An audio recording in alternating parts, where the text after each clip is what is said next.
An attack on Russian forces in Chechnya occurred this week, highlighting possible dissatisfaction Chechen resistance have with their overlords in the Kremlin and Putin's alliance with Chechen warlord Kadyrov. The attack occurred around noon on the 23rd of October in the Petropavlovskaya village of the Grozny district.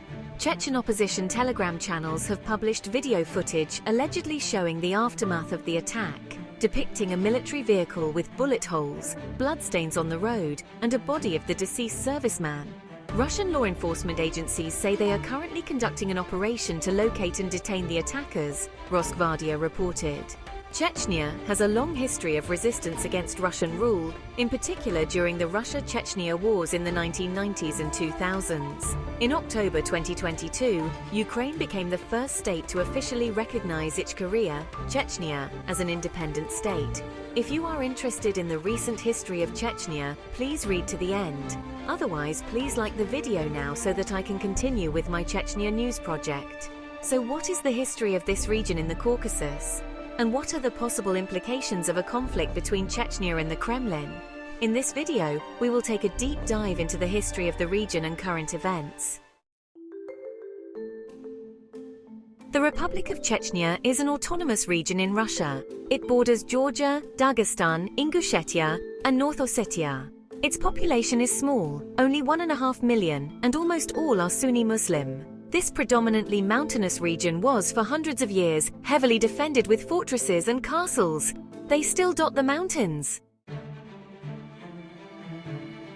The noble warriors of these mountains successfully fended off invaders until the 16th century, when Temryuk of Kabardia married his daughter off to the Russian Tsar Ivan the Terrible and began to encroach on their land. With the death of Temryuk, Russian forces pulled back and stayed away for the next 200 years. With battles raging between the Persians and Russians, followed by the Russians and Turks, the Chechens chose to ally with the Muslims and converted to Islam. In 1917, Chechnya, Ingushetia, and Dagestan declared independence and formed the United Mountain Dwellers of the North Caucasus. Only 4 years later, in 1921, the Red Army invaded and occupied their country to become part of the USSR. In the 1930s, due to Stalin's policies, Ukrainians flooded into Chechnya to escape death from famine. 1 in 5 Chechens took in a Ukrainian family. During World War II, 50,000 Chechens and 12,000 Ingush fought with Russia against the Nazis. But at the end of the war, Stalin stabbed them in the back and falsely accused Chechens of being Nazi supporters. Even those who had been officers and received awards were accused. The punishment for this was for the whole population to be forcibly deported to Kazakhstan. Over 60% perished in the transportation in that freezing February.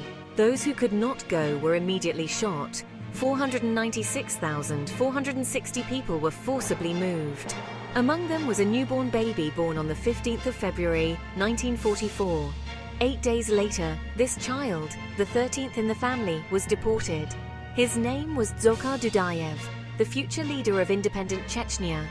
The accusations of mass conspiracy had, of course, been completely fabricated by the Kremlin to enact genocide.